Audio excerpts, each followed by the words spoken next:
E aí, gente, Random Science aqui. No episódio de hoje a gente vai falar sobre segurança da informação. E no geral esse vai ser um panorama do ecossistema de hackers como um todo. E é estranho a gente não ter falado desse tema anteriormente, até porque o canal era Random Science, que deu origem à editora, que tem já 2 livros publicados, eu acho. E também ao podcast.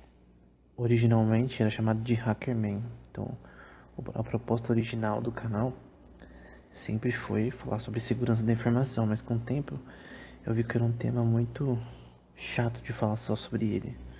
Então, como eu sou de ciência da computação em geral, por isso que eu abri mão desse nome para ser algo mais amplo, né? E a gente fala sobre vários temas, porque realmente eu tenho interesse em vários temas, então não tinha por que ficar somente segurança da informação, né? Era muito limitador. Mas se você vê, por exemplo, no canal em si, a maioria dos vídeos anteriores sempre foi sobre segurança da informação, ferramentas de segurança da informação, como se proteger. E é isso que a gente vai falar hoje, né? Só que o que a gente vai falar hoje é explicar o ecossistema como um todo, né? Então, um panorama geral. Se você não sabe nada sobre segurança da informação, o que é, então esse episódio talvez ajude. E até se você é uma pessoa que trabalha na área, ou que quer trabalhar na área, ou acabou de começar na área. Eu lembro de uma aluna minha que ela tinha acabado de começar nessa área, né? Mas ela não conhecia. Seria muito útil para ela, por exemplo, ver esse vídeo, esse episódio, né? Ouvir esse episódio. Então, a gente vai começar falando sobre qual é o panorama geral do que é segurança da informação, né? Tem a ver primeiro com segurança em computadores, né? Em servidores, em aparelhos mobile, né? Celulares, grupos de celulares, né? Tem empresas que usam um, um framework que controla todos os celulares da empresa. Tem empresas que tem servidores, tem rede privada que serve para comunicação da empresa, tem redes na nuvem para comunicação até de robôs para fazendas inteligentes ou para logísticas inteligentes, né, relacionada a entregas, como na Amazon tem exemplos de que eles usam uma rede na nuvem para controlar os robozinhos lá da parte de logística relacionada a produtos. Tudo isso está numa rede. Tudo que está numa rede, tudo que está na internet ou numa rede privada está fadado a ataques, né? Ataques de hackers, né? O que é um hacker? É alguém que vai explorar falhas no sistema para um ganho financeiro, uma expressão política ou para tentar achar elas, tentar fazer o sistema ficar mais seguro, né? Então, por exemplo, um banco, ele vai contratar pessoas para unicamente hackear a empresa continuamente para ver se ela está segura. E bancos, obviamente, conhecem bastante isso porque eles são hackeados sempre. Então, é algo extremamente importante, senão eles ficam, eles vão ser descredibilizados pelos clientes, né? Então, é extremamente importante a gente entender que tem o que a chefe de segurança do Facebook, eu não sei se ela ainda é a chefe, chamava de blockers, breakers e builders. Então, são 3 áreas relacionadas à segurança da informação, né? Os blockers são aqueles que defendem o sistema contra ataques, né? Então, eles vão usar por coisas como Windows APT, que é um antivírus para a empresa mesmo, para analisar as camadas de rede da empresa e de hardware, para caso tenha ataques, né? Então as pessoas só trabalham com isso. Amazon Watson, por exemplo, também é a mesma coisa, para você monitorar não só os ataques que estão acontecendo no momento no mundo, mas também relacionados à sua empresa. E esse monitoramento tem o da IBM, né, o Watson APT, tem o do Windows APT e outros, Kaspersky APT. Esse APT é Advanced Persistent Threat. Não, ATP na verdade. Advanced Threat Protection. Então, quando você vê um antivírus que é ATP, quer dizer que o negócio é tryhard. Obviamente ele não é tão barato. Mas no geral, é um antivírus muito mais robusto, né? A gente vai falar um pouco sobre antivírus também. Então os blockers, eles também vão tentar usar ferramentas como o Snort para analisar a estrutura de rede e tentar ver se alguém está invadindo a rede. Então você também vai usar ferramentas como o Wireshark, também TCP-Dump, que são ferramentas para você analisar os pacotes de rede que estão entrando no seu sistema. E se tiver alguém que seja fora, para você tirar ele de cena, né? E também tem coisas automáticas disso, como firewalls, e sistemas de firewall que tem coisas mais complexas ainda para impedir que pessoas consigam entrar no sistema, né? Você vai ver, por exemplo, o PS4. Tem uma ferramenta que chama NetDiscover para você ver as redes que estão na nossa internet local, né? Se você ver o PS4 e tentar entrar nele, você vai ver. Eu sei porque eu já tentei. E se você tentar entrar no IP relacionado ao PS4, você vai ver que ele tem firewall, ele tem várias ferramentas de proteção para que as pessoas não consigam ter acesso a ele remotamente com facilidade, né? Normalmente quando os hacks de PS4 ocorrem é mais por hardware, né? Eles abrem um videogame e atacam firmware. PS5 também. Seria assim, né? Então os blockers, né? Os que bloqueiam que ataques entrem. Os breakers são aqueles que quebram as coisas, né? São aqueles que tentam hackear o seu sistema para saber se ele está com problemas, né? Desses breakers tem, por exemplo, em empresas, né? O Red Team, que é o time relacionado a imitar como hackers hackeiam sistemas. E normalmente o jeito certo é de você estudar os grupos que possivelmente atacariam, por exemplo, o seu banco ou a sua empresa e simular os ataques que eles têm, né? Com phishing, coisas do tipo, que eu já vou explicar depois. E o Blue Team é o time de defesa, né? Os blockers, né? Os builders são aqueles que criam aplicativos ou softwares que são feitos unicamente. Não, unicamente não, eles são feitos para N coisas, aplicativos comuns que você vê na Apple Store, de empresas, sites. Essas pessoas elas têm que ter uma noção e também a empresa tem que dar um treinamento para que elas saibam como criar aplicativos seguros, né? O que isso quer dizer? Tem hackers que eles focam somente em fazer algo chamado engenharia reversa. Você tem aplicativos como Ghidra, ou eu vou deixar, eu não lembro, eu escrevi um post no blog que eu vou deixar na descrição que tem todos, mas que eu já usei o Ghidra e aqui tem um que é o mais famoso. Então uma das ferramentas, por exemplo, é o IDA Pro, CFF Explorer, API Monitor, WinREX, até aí acho que já tá bom, que são os principais. No mercado, o IDA Pro é o mais conhecido. Então, se você trabalha para uma empresa de segurança da informação e você é da área de relacionada à análise de malware, você vai usar mais o IDA Pro porque ele tem plugins específicos para você usar. E o que ele faz? Ele converte o aplicativo, por exemplo, no blog que eu escrevi foi sobre o Tibia. Eu usei o cliente do Tibia, que é um jogo. Aí você joga o cliente, o .exe, no aplicativo, ele abre e ele põe o código em formato assembly, né?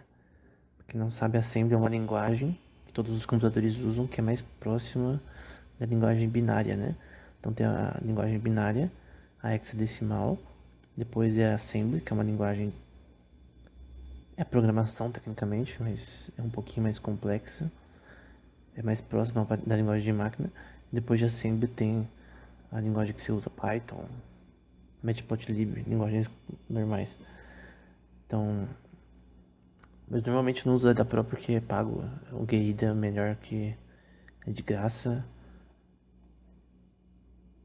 Não, não lembro no blog qual que eu usei. Eu vou deixar na descrição o blog, mas tem uns que é de graça, é melhor, é mais fácil, mas é bem. É interessante que você aprenda Assembly, pelo menos o básico. Eu, por exemplo, não tenho interesse nisso. Então, no caso, o seu objetivo, para não ter que ler tudo em Assembly, você pode converter ele para código, para um código que seja legível, melhor. Normalmente, quem pesquisa nessa área faz isso.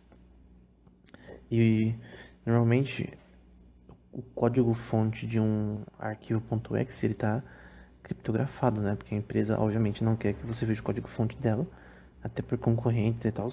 Então, por isso se chama engenharia reversa. Você pega o .exe, o arquivo de qualquer aplicativo, e faz engenharia reversa para ver como ele funciona e achar falhas, né? E as empresas, quando elas têm que fazer um aplicativo, elas têm que ter em conta isso e aplicar técnicas de anti-engenharia reversa, técnicas de obfuscação de código, né, para que ninguém consiga fazer engenharia reversa. E deve ter pessoas nessas empresas que só focam nisso, né, em testar esses aplicativos, em tentar hackear esses aplicativos continuamente, né, só uma vez, não é só na fase de desenvolvimento e lançamento, também depois, continuamente. E é uma área que tem poucas pessoas nessa área. Assim, se você ter o panorama geral, tem poucas pessoas que trabalham nessa área de análise, fazer a engenharia reversa, análise de aplicativos para tentar achar falhas do ponto de vista binário, né? Você tentar achar falhas ali no código fonte, o que não é algo simples. Você tem que saber programação, né? Você tem que saber programação, você tem que saber a ferramenta, a programação que está sendo usada nesse aplicativo, no caso, né? Então, se eles usam C, se eles usam seja lá o que for. Então, normalmente você tem que ter uma. Você tem que saber as linguagens que são mais usadas em aplicativos, é bom. E também saber usar aplicativos como o IDA Pro de engenharia reversa, usar os plugins, usar tudo isso da melhor forma. Mas ainda assim, é bem mais complexo do que parece, pelo menos, né? Mas normalmente formas de engenharia reversa são uma boa forma de você construir bons aplicativos, né? Porque normalmente sempre vai ter, nenhum aplicativo ele é seguro. Primeiro, nenhum aplicativo é seguro. Ah, mas tal aplicativo do McAfee, nada é seguro. Nenhum equipamento de hardware, nem aplicativo é seguro. Ele só é seguro até que alguém prove o contrário. E sempre vai ter alguém que prova o contrário, sempre vai ter uma falha. O Facebook é hackeado continuamente, o aplicativo também. A Google é hackeada continuamente. Todas as empresas grandes são hackeadas continuamente, por isso que elas investem tanto em segurança da informação. Então, não é uma questão de, será que o meu aplicativo é seguro? Você tem que testar ele. E ele nunca vai ser seguro infinitamente. Por isso que as empresas elas têm que ter a questão de corrigir esses erros, né? Tem a plataforma, por exemplo, de Bug Bounty, que pessoas são pagas, pessoas comuns que trabalham com isso também, unicamente para achar falhas em empresas. Steam, Facebook, Google, Amazon, em aplicativos específicos, e as falhas que você acha normalmente a falha é mais para web, relacionada à web, né? Não é tanto aplicativo não. E se você acha uma falha, você paga por isso. E tem pessoas que focam somente em aplicativos, né? Na minha opinião é mais difícil do que falhas web.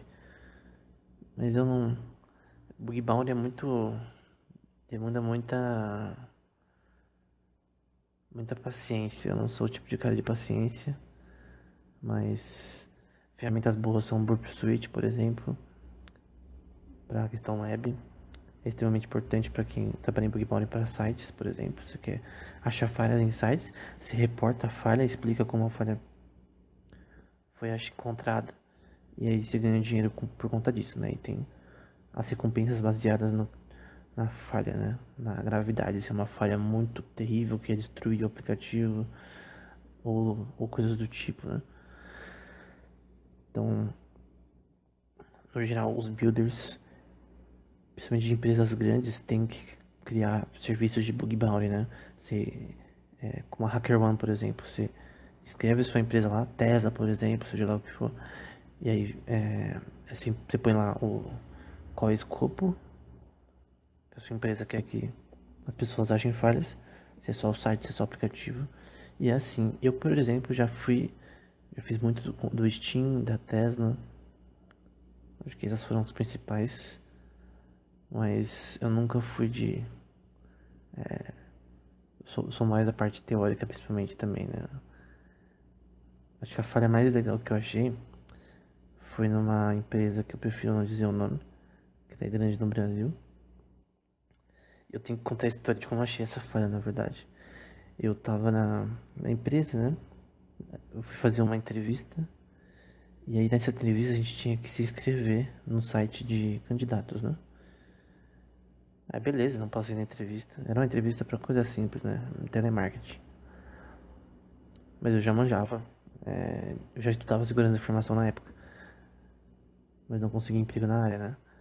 Então, na época, né? E aí eu lembro que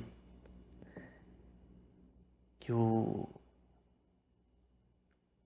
conheci uma menina lá na entrevista. E quando eu voltei pra casa eu queria achar o nome dela só. Tá adicionando no Facebook, na verdade. Só que eu entrei no site, fiz login, só que eu achei um erro no site. E o erro era que se eu mudasse o URL um pouquinho, que chama isso URL manipulation, né? Ou manipulação de URL. Se eu mudasse um pouquinho o URL do site, depois de logar, eu conseguia entrar em todas as contas do site. As contas das outras pessoas. Conseguia ver RG, conseguia ver coisas como e-mail, conseguia ver coisas como endereço da pessoa, celular, tudo. Informações extremamente sigilosas, né? E que não devem ser mostradas assim. E você conseguia entrar em todas. E tinham exatamente 16 mil contas, mas algumas não dava pra entrar, mas no geral, tipo, com certeza tinha mais de 10 mil ali. Contas que dava pra entrar, ver foto, ver tudo. Dados, né? Dados de cadastrais que cadastraram na empresa. Empresa famosa no Brasil pra caramba, né? Uma das top 10, eu poderia dizer. Empresas do Brasil de tecnologia talvez seja top 5. Algo do tipo. E aí, depois de descobrir essa falha, obviamente eu reportei pra. Achei o LinkedIn do chefe, na época da empresa de TI. E aí, eu mandei uma mensagem no LinkedIn, né? Tinha criado o LinkedIn há pouco tempo, né? Eu tava até pensando em ir lá fisicamente, mas ó, ainda bem que eu não fui. Aí eu reportei lá, ó, falha tal, tal no site. Se eu mudar o URL aqui, eu consigo. Gente, eu cheguei a conseguir acessar as informações dos, das primeiras contas criadas. Então, quando eles criaram esse site para registrar candidatos para a empresa, os primeiros candidatos era teste. E aí tinha um e-mail da pessoa que criou o teste, que no caso estavam testando esse serviço web na época. E tinha o e-mail verdadeiro da pessoa até. Então um negócio bem. Tipo, era uma coisa bem surreal, assim. Quando eu vi isso, eu falei, nossa, que tá acontecendo, né? E aí, obviamente, eu reportei. E aí, no outro dia, depois que eu reportei de noite. No outro dia de manhã já tava arrumado. Como eles arrumaram essa falha no site, né? Todo login agora tinha um hash atrelado a ele. Então, para você acessar o login de todo mundo, você teria que encontrar o hash certo de cada pessoa, o que seria extremamente difícil. E aí, problema resolvido, né? Então, um hash é uma sequência numérica de caracteres, né? E aí, quando você põe esse hash para cada login, não tem como ele fazer alguém explorar essa falha, né? No fim, o que eu ganhei por causa disso? Nada. Porque eu não fui no serviço de bug bounty, né? Eu só Fui no LinkedIn, falei pro cara, um tal de Rafael, não vou falar o nome da empresa, mas parece que até depois de um tempo ele foi promovido, né?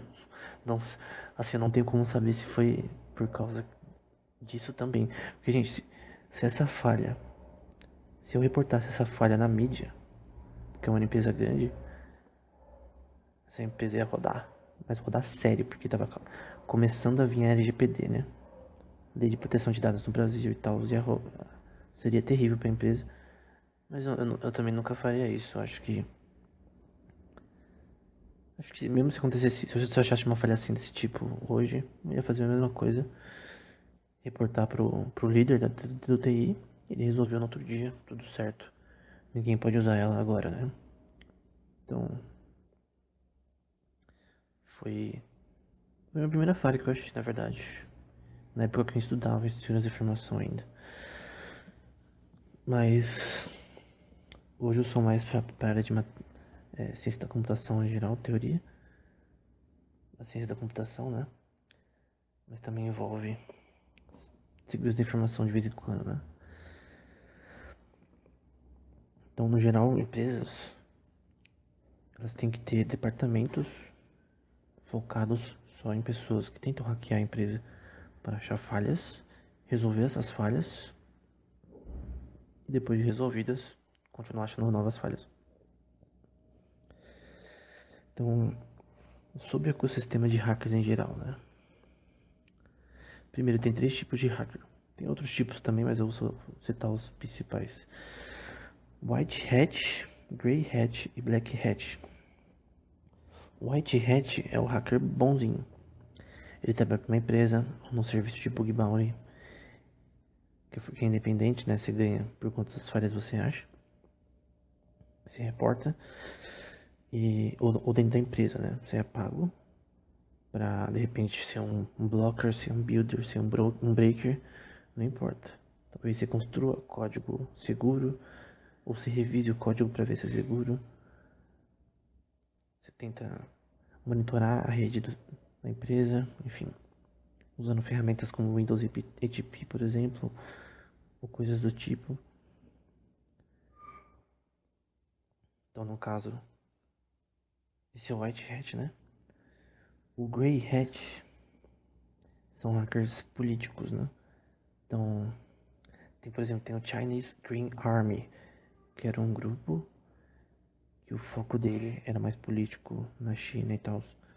Então talvez eles hackeiem sites somente por motivos religiosos ou para querer fazer um argumento político, por exemplo, como a Syrian American Army, por exemplo, que normalmente hackers da Síria focam em hackear sites dos Estados Unidos e do governo para mostrar como eles são bons e tal, e também por razões religiosas no caso, né? Então eles hackeiam por motivos políticos ou religiosos. Nem sempre eles estão errados. Teve um grupo, não, é um grupo informal que atacou com o DDoS, um site do governo de uma cidade, que tinha pessoas fazendo atrocidades com moradores de rua, e eles hackearam esse site do governo para que as autoridades tomassem nota disso, que estava acontecendo isso, ninguém estava fazendo nada, para ele tomar ações, porque ele vai tomando. Então era um argumento político. E teve pessoas que foram até tentativa de ser presa por causa disso, né? Só que era mais um protesto. Então, às vezes, o que um hacker grey hat faz não é errado. Depende. Depende do que eles fizeram e por que eles fizeram. Mas aí eu creio que, embora não na lei, mas configura como protesto. Assim como alguém, por exemplo, protestar na frente do McDonald's porque é vegetariano. Tá errado, na minha opinião, tá? Mas as pessoas não devem ser presas, sei lá, por 16 anos, como seriam as pessoas que fizeram isso contra um site e deixar fora de ar por um tempo. Depois do Grey Hat tem o Black Hat ou Red Hat. que são hackers criminosos, né? Então aqui não tem bonzinho. O objetivo deles é fazerem dinheiro rápido, com o menor número de prejuízo possível e sem ser preso, né? E aí tem grupos Black Hat, né? Grupos hackers que a gente vai falar aqui, como Lazarus, o Hidden Cobra, que é um grupo norte-coreano, todo mundo já sabe disso. Tipo, os Estados Unidos, em 2019, fez sanções, isso apareceu no próprio site do Tesouro dos Estados Unidos. Ele fez sanções contra a Coreia do Norte por causa desse grupo, para você ver quanto ele é reconhecido. Talvez seja o grupo mais reconhecido do mundo, e um grupo norte-coreano. Ele é financiado pela Coreia do Norte, né? Todo país hoje em dia, ele tem parte do seu exército focado na parte cibernética, né? Então eles fazem cursos de hacking, de defesa, porque isso é uma parte importante da segurança de uma nação. Ela tem segurança também na rede, né? Segurança da internet em geral, contra hackers e coisas do tipo. Então quando, por exemplo, o TSE foi hackeado, tem pessoas do governo que podem investigar esse problema e ver por que isso aconteceu e tal. E a Lazarus também é chamada de Hidden Cobra. Outra parte da Lazarus é o grupo Blue and Roof e Andariel, que são relacionados também a Lazarus, embora fazem coisas diferentes. Sobre a Lazarus, o ataque mais conhecido deles foi, talvez, o WannaCry, que foi um ransomware, que é um tipo de ataque que a falha específica... Eu não vou explicar aqui porque é um rolo muito grande. Eu tenho que fazer um vídeo só sobre isso. Mas foi uma falha específica que afetou computadores do mundo todo. Foi uma falha que o Shadow Brokers hackeou, que é um grupo, né, da NSA, que é tipo uma força-tarefa maior que a FBI. E eles tinham, a NSA tinha uma falha da Microsoft, do Windows, um negócio de Bluetooth, uma coisa assim. E a Shadow Brokers hackeou eles, né? Conseguiu essa falha. O Microsoft conseguiu atualizar a falha rápido, porque obviamente a NSA disse ao Microsoft: roubaram a falha aqui, atualiza os seus sistemas. A Microsoft deve ter falado: tá bom, ok. Vocês tinham uma falha, não falaram antes, mas tudo bem. Deve ter mais, né? E aí as pessoas não atualizaram, né? Porque às vezes as empresas demoram para atualizar, ou talvez não atualizam, principalmente hospitais, empresas pequenas. E aí metade da Europa foi hackeada por conta disso, né? Hospitais, um caos. E o ransomware, quando te hackeia, você tem que pagar um valor em bitcoins para ter seus dados de volta, né? Senão seus dados ficam criptografados usando RSA, né? Que é IAS, que são ferramentas de criptografia. Você consegue liberar os dados depois com uma chave criptográfica que é impossível de craquear normalmente. Então, dica, né? Sempre atualize seu computador. Mas normalmente Lazarus parece que fez isso. Tem a Pegasus, que é um grupo de spyware de Israel. Night Dragon, que é um grupo, acho que se não me engano, chinês. Eu tô no site Mitre et Enek, que é um site que cataloga grupos hackers, que é o mais conhecido para isso. Então, por exemplo, só para ficar mais fácil, né? Tem grupos que são separados em APT. APT é de Advanced Persistent Threat, ameaça avançada persistente. Então, esses grupos não têm que ser necessariamente financiados por um estado, mas eles são grupos sofisticados, né? Por exemplo, a Silence não é um grupo financiado por estado, são só cybercriminosos que atacam bancos, mas não necessariamente eles são hackers que são financiados por um governo, né? Algo do tipo. O APT1, por exemplo, eu tô no site do Mitre. Se você quiser vir junto, é só Mitre et Inek. É um grupo chinês da People Liberation Army, terceiro departamento, conhecido também como MUCD. Ele usa técnicas de hacker como... Normalmente todo mundo deles usa ferramentas dos seis internos do Windows, né? São ferramentas que qualquer administrador de Windows conhece. Phishing, que é você enviar e-mails com malware para a pessoa clicar e baixar no computador. Spear phishing, que é um phishing focado numa pessoa, que eles focam numa pessoa específica e fazem um phishing apropriado para ela, né?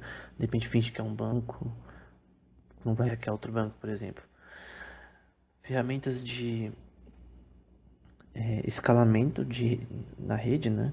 De entrar num sistema como Mimikatz e depois ir achando, conseguindo passar o word e senhas da rede, indo de computador em computador e conseguindo recursos para conseguir se mover lateralmente entre as redes, né? Então, para quem não sabe, a rede de uma empresa é dividida em vários departamentos. Tem a rede do RH, pelo menos é assim que deve se fazer, né? E de forma separada, segregada, né? Tem a rede do RH, tem a rede relacionada a, de repente, equipamentos médicos, tem a rede relacionada à recepção e blá blá blá. Mas, por exemplo, vamos supor que alguém hackeou, baixa um malware no RH. Se a rede do RH é segregada das outras, elas não têm acesso umas às outras, fica difícil para se moverem lateralmente no sistema, né? Eles não conseguem entrar em outros computadores e hackear esses outros computadores, de repente coletar documentos e tal. Mas se a rede não é segregada bem, aí os caras fazem a festa, o cara lá do RH tá baixando o currículo vem lá bonitinho, mas na verdade tem um vírus dentro do currículo, né? Então é muito fácil você pôr vírus malware, né? Dentro de PDF, arquivo Excel, Word, é muito simples. Com macro também, que às vezes você nem precisa abrir direito o arquivo, já baixa o vírus, já baixa o malware. E eles testam esses malwares para ver se funcionam bem, normalmente no Virus Total, que é um site para você testar se os arquivos têm vírus ou não, que é um site da própria Google. E no geral, esses grupos têm técnicas táticas e formas de fazer essas coisas. Tem, por exemplo, eu tô aqui no site Cobalt Group, que é um grupo focado mais em bancos. Ele não é financiado pelo Estado. Tem uma ferramenta também chamada Cobalt Strike, que eles usavam para se mover dentro do sistema da rede das pessoas, né? Das empresas. Mimikatz é muito conhecido também, uma ferramenta muito boa para achar senhas, craquear senhas e conseguir movimentos nesse sistema. E ferramentas do SIS internas do Windows, enfim. Tem a Dragonfly, que é um grupo relacionado à Rússia. Às vezes essas atribuições podem ser equivocadas, mas grupos mais antigos, as atribuições talvez sejam mais acuradas, né? Por exemplo, tem vários ataques. Se tem um ataque muito sofisticado, ou um malware monstruoso, os caras já falam, deve ser Lazarus. Tudo é Lazarus, às vezes nem assim, né? Mas enfim, sempre eles colocam alguém que é bem conhecido. Então, Dragonfly relacionado à Rússia, e na mesa desse grupo, para você estudar mais sobre esse grupo, né? Aí tem as ferramentas deles, de novo, formas de você adquirir movimento lateral no sistema, cracking passwords, PowerShell. PowerShell é bem interessante, porque ele pode ser usado em estágios de execução do malware, porque o malware ele é baixado em estágios, né? Às vezes, por exemplo, ele vem criptografado, o arquivo do malware. Quando você baixa ele se descripta ele vem criptografado para ele não ser descoberto pelo antivírus do Windows. E aí ele é decriptado, pode ter vários estágios de decriptação. E aí ele pode também usar PowerShell para conseguir acesso contínuo no sistema, para executar scripts que são códigos pré-prontos em PowerShell, para conseguir movimento no sistema. Craqueando as senhas, eles vão automaticamente conseguindo mais acesso. de administrador no sistema. De repente as senhas são muito ruins, já craqueia rapidinho. Mas normalmente eles craqueiam de outra forma, com hashes que tem no seu Windows. A gente não explica aqui. Tem outras coisas como DLL hijacking, que é você ter um malware que você se insere dentro de um processo do Windows. Então, Windows, os aplicativos do Windows, todos os aplicativos eles são processos, né? Então, quando você abre o Minecraft, por exemplo, ele abre um processo que são formados por DLLs, que elas criam processos. Esses processos eles alocam memória RAM. Então, quando você fecha o aplicativo, ele sai da memória RAM tecnicamente. Quando você liga, ele vai para a memória RAM. E a memória RAM, a memória ao vivo do seu computador, é o que está acontecendo agora. As coisas que estão funcionando. E muitas dessas ferramentas são do próprio Windows. Um processo muito conhecido de se hackear, de entrar nele, que é você colocar código dentro desse processo. Você, a parte da memória que está sendo usada por aquele processo do Windows, como por exemplo o Internet Explorer, que é muito usado nisso. E tem ferramentas como MSF Exploit, não, pera, MSV não também, que são focadas nisso, né? Você insere um código malicioso dentro de um processo para se esconder lá dentro. É como se você se vestisse de, como se você se escondesse dentro da roupa de uma pessoa. Pra quem já viu One Piece, sabe o que eu tô falando. É como se você usasse uma caixa, tipo um barril para você se esconder, num, pra ninguém conseguir ver, né? Pro Windows não conseguir detectar quem é você, né? Tem técnicas dos malwares também além de DLL hijacking, para entrar em processo do Windows, tem técnicas para você executar o programa só depois de um tempo específico para evitar sandboxing, né? Que são ferramentas de antivírus para testar se aquele aplicativo tem malware ou não. E às vezes eles evitam sandboxing. Eles às vezes têm várias camadas de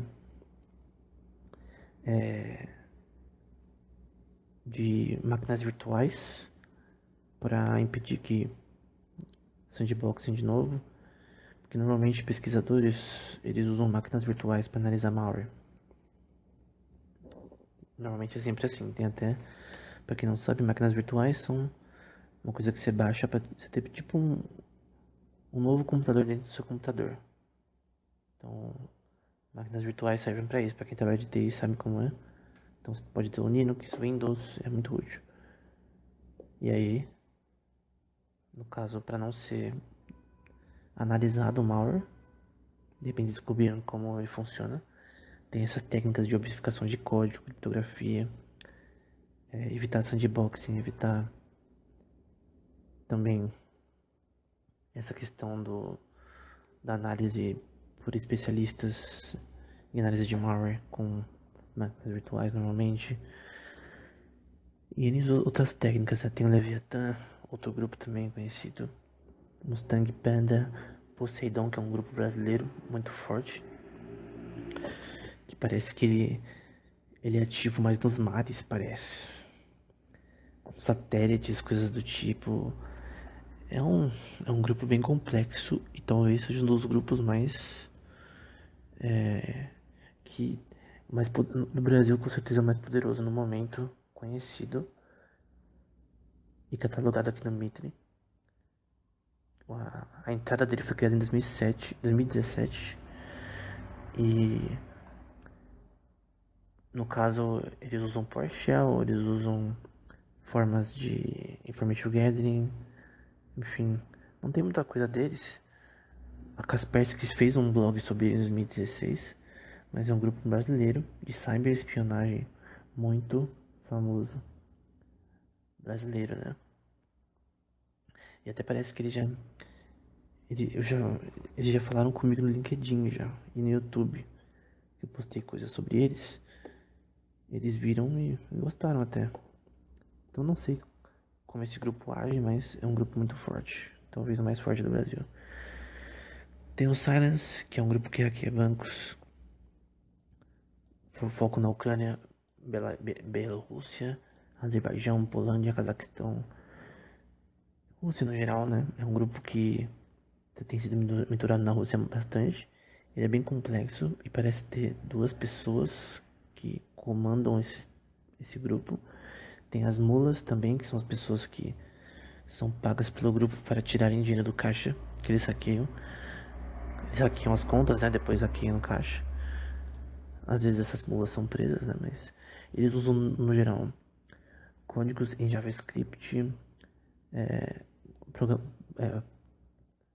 é, linguagens de programação desconhecidas ou pouco usadas, como Visual Basic.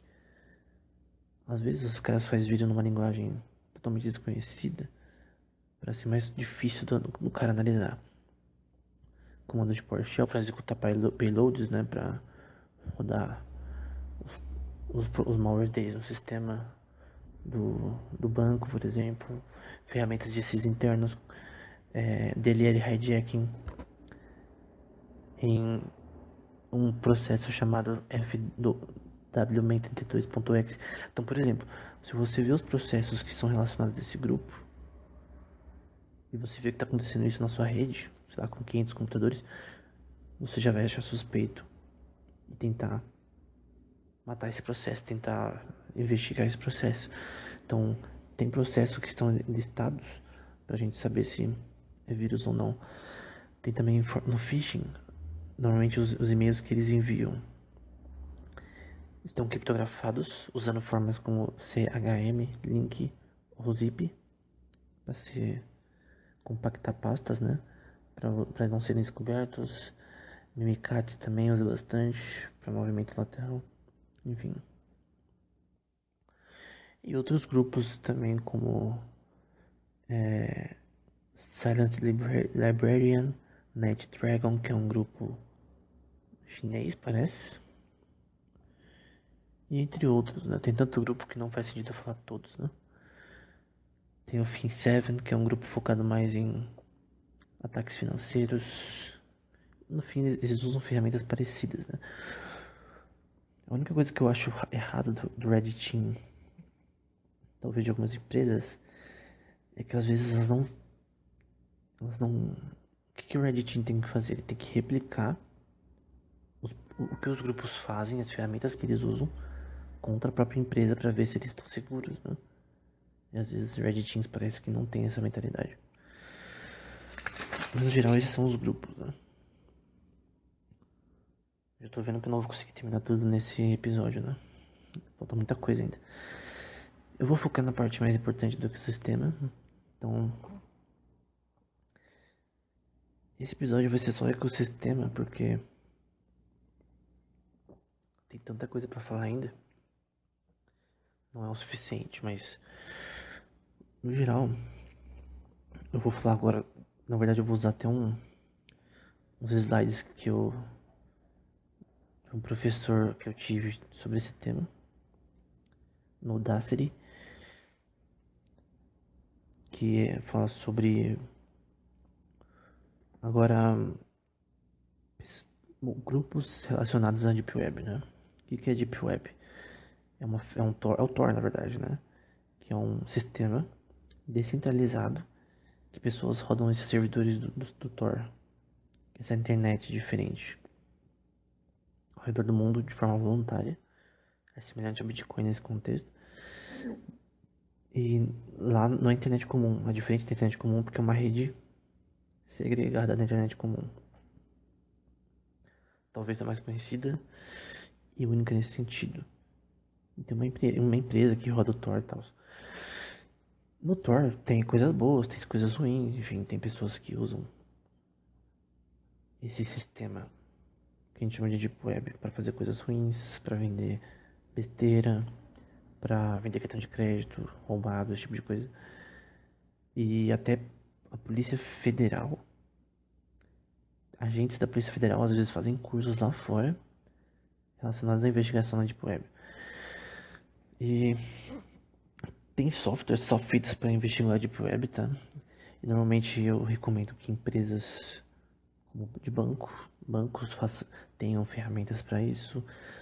Que é Information Gathering, né? Você saber o que está acontecendo no mundo. E parte do que está acontecendo é na Deep Web. novos ataques vão acontecer, novas ferramentas usadas, novos grupos. Se você faz parte de grupos fechados de hackers, você tem informações importantes. E, por exemplo, a própria empresa Grupo IB da Rússia, que é uma das melhores do mundo de segurança da informação, elas têm um vídeo deles mostrando, né, que eles não só participam de fóruns na Rússia e ao redor do mundo sobre hacking na Deep Web, fóruns fechados que você tem que pagar, às vezes fazer teste para entrar. E ainda eles têm uma ferramenta que te avisa das novidades nesse contexto, né? Para empresas, né? Então, quem são os atores nesse contexto, né? Tem os exploit developers, que são pessoas que criam sites, ferramentas na Deep Web. Então, pessoas de web, né? Que fazem sites na Deep Web. Como você faz? Você cria o site normal, usando HTML, CSS normal. Você faz o seu site e tem ferramentas para você pôr o servidor. E daí você acha um serviço de host na Deep Web. São serviços específicos para você hostear o seu site e criar seu site. E aí, tem serviços de hosting que eles são bulletproof. O que é bulletproof? A polícia não consegue derrubar porque eles são de repente em países específicos que não tem autorização. Porque como você derruba o servidor? Você acha onde ele é, a localização, aí vai lá, quebra tudo, prende os caras e acabou. Mas se é num lugar específico, de repente num bunker ou coisa do tipo, como também tem exemplos sobre isso, né? No Krabs on Security, que então, provavelmente é o melhor de todos os canais de notícias de segurança da informação. Uma notícia que ele falou sobre o Cyberpunk 2.0 na Alemanha, que era embaixo de uma base militar, que era um bunker que hosteava sites da Deep Web legais, né? Aí os caras foram presos e tal. Então, tanto os caras que criam sites, também os caras que criam exploits, né? Que vendem DDoS, que é ataque para derrubar site. Eles vendem como aluguel, por exemplo, de bots, por exemplo, que são computadores ou equipamentos de internet das coisas que são usados como bots para derrubar sites, derrubar qualquer tipo de coisa. Você consegue alugar isso daí. Você consegue comprar ferramentas de exploits. Tem, por exemplo, um site chamado... eu não lembro o nome. Era Code alguma coisa. Eu até entrei nesse site já. Quando eu tava fazendo um livro nesse tema. Que era um site muito bem feito. O site era tão bem feito que eu achei ele mais bem feito do que qualquer site que eu já vi na internet como era para comprar exploit, né? E aí, no caso, eu entrei nele mais por causa do livro que eu tava escrevendo, né, no tema. Não era nem um livro, é um capítulo sobre esse tema. E aí, tem pessoas que elas vendem exploits, então elas sabem programação bem, programação relacionada a malware, né? A criar ransomware, a criar ferramentas de cryptojacking para roubar a criptomoeda de pessoas, N ferramentas de phishing, né? Para hackear empresas em larga escala. Enfim, eles desenvolvem e vendem kits, ferramentas, até em fóruns para hack, né? Os botnet masters são aqueles que alugam os seus botnets, de repente de 15 mil computadores, 15 mil, que são computadores que foram hackeados, e esses botnets existem uma coisa chamada command control. Então você consegue com comandos simples fazer todos eles fazerem alguma coisa, todos aqueles computadores fazendo DDoS, por exemplo, para derrubar site. Tem os spammers que vendem links, coisas do tipo. Tem uma notícia no grupo IB recente sobre uns spammers, scammers na verdade, que eles hackeavam contas de YouTube, até aconteceu com o Zangado recentemente, de jogos, né? E eles colocavam coisas de criptomoeda, colocavam aquele cara da Ethereum, por exemplo, vídeos dele como se fosse ele, e colocava um link pra você comprar bitcoins e tal. Aí você pensa, né, nossa, mas ninguém clica nesses negócios, porque todo mundo sabe que é spam, que é scam. E tem aqui um post aqui no grupo IB falando que eles fizeram 1,6 milhões de dólares em criptomoedas com esses sites, é, essas contas no YouTube hackeadas, que eram hackeadas e depois colocavam um vídeo de Bitcoin lá, Ethereum, vídeo falso tecnicamente, como se fossem o Vitalik, caras de Ethereum, por exemplo, e os caras ganharam 1,6 bilhões de dólares em criptomoedas. Então, você pensa que os caras não estão lucrando, mas eles realmente lucraram e hackearam vários canais famosos pra fazer isso daí. Como fizeram com o Zangado. Eles deletam todos os vídeos e aí colocam coisas de criptomoeda, né? Fizeram isso, hackearam a conta da Elon Musk e fizeram isso. Colocaram lá coisa de criptomoeda. Depois acharam que, obviamente, não foi ele. Enfim, esses são os scams, né? Spammers, que são aqueles que mostram links de repente com vírus ou com coisas do tipo. Os phishers, que são aqueles que roubam senhas de cartão de crédito. E a gente fazer um phish é tão fácil hoje em dia. Eles roubam normalmente mais contas, né? Contas da Netflix, contas da Facebook, Instagram. Pra alguma pessoa, isso até para segurança dos ouvintes, né?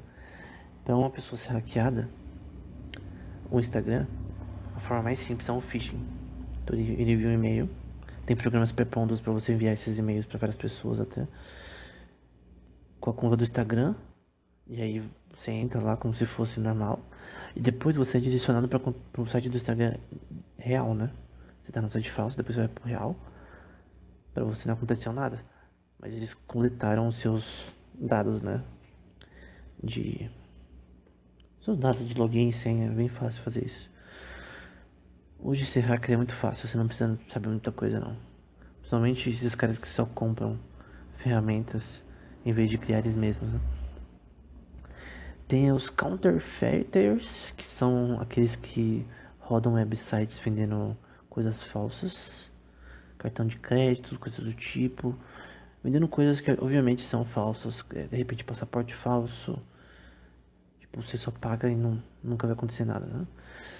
Os servidores Bulletproof, que eu já falei, que são servidores dedicados para atores, para pessoas que vão usar isso para coisas de hacking, coisas de fóruns legais.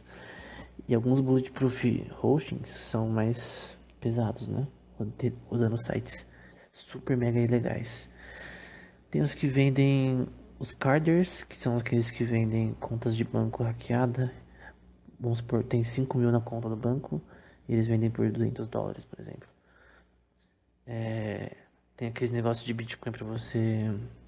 É tipo de roleta de Bitcoin, de mixers, né? Também de Bitcoin também, que é outro troço estranho. Ajuda em lavagem de dinheiro.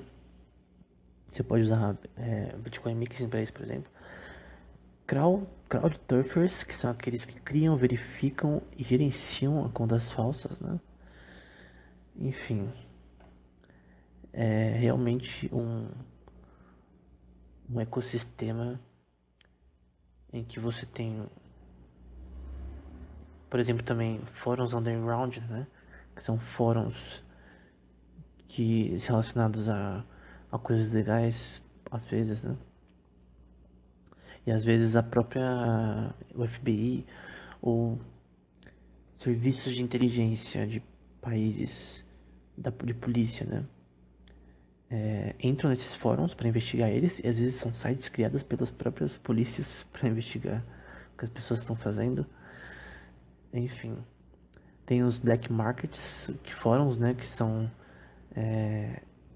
para discussão em vários temas relacionados a hacking, a novas ferramentas para, de repente, novos sites relacionados a coisas legais, enfim. Tem os compradores, os vendedores e os reapers, que roubam dos compradores ou vendem coisas fraudulentas, né? Ele promete uma coisa no site, mas não é. Embora vários desses sites funcionam que nem uma Amazon, né? Você tem os comentários, você tem as estrelinhas pra ver se o cara que tá vendendo é um cara legal, um cara do bem, embora não seja. Vende também celular, vende HD, qualquer tipo de coisa que você pense vende. Então, no geral é isso, gente. Já tá acabando nosso tempo. Eu não consegui falar tudo, obviamente, porque realmente esse tema é muito grande. Não tem como falar tudo em uma hora somente. Mas eu vou deixar isso aqui com a parte um. E no futuro eu faço a parte 2. Então, no geral, esses ecossistemas são bem complexos de você lidar.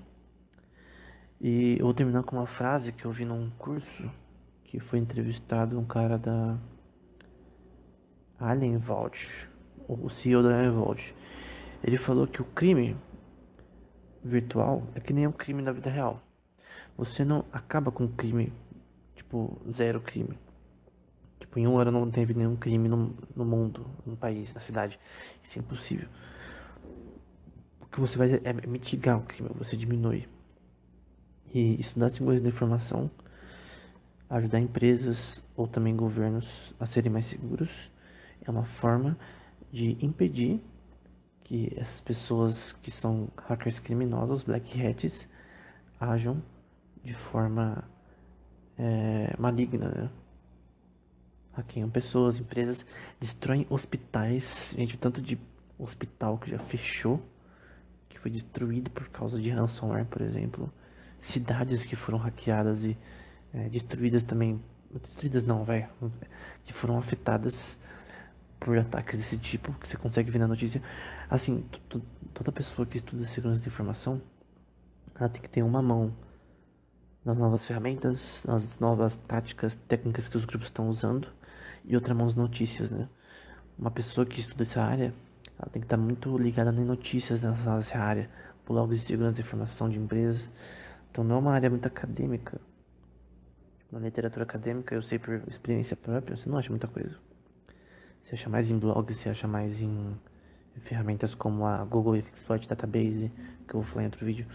Enfim, é um campo que as empresas elas têm mais voz do que a área acadêmica, o que é estranho, né? Mas na segurança de informações isso é verdade. A área acadêmica ela é muito fraca ainda nesse tema, né? Tem artigos desse tema, mas é mais para inteligência artificial, detecção de malware. Você não aprende muito com artigos acadêmicos como se aprende de outras formas, né? Tem conferências desse tema como a DEFCON, Black Hat, entre outras, que se pode aprender mais também. Tinha dia que eu vi umas 4 por dia DEFCON, Black Hat. Mas era isso. Espero que tenha sido uma introdução útil. Até o próximo vídeo. Quer dizer, episódio.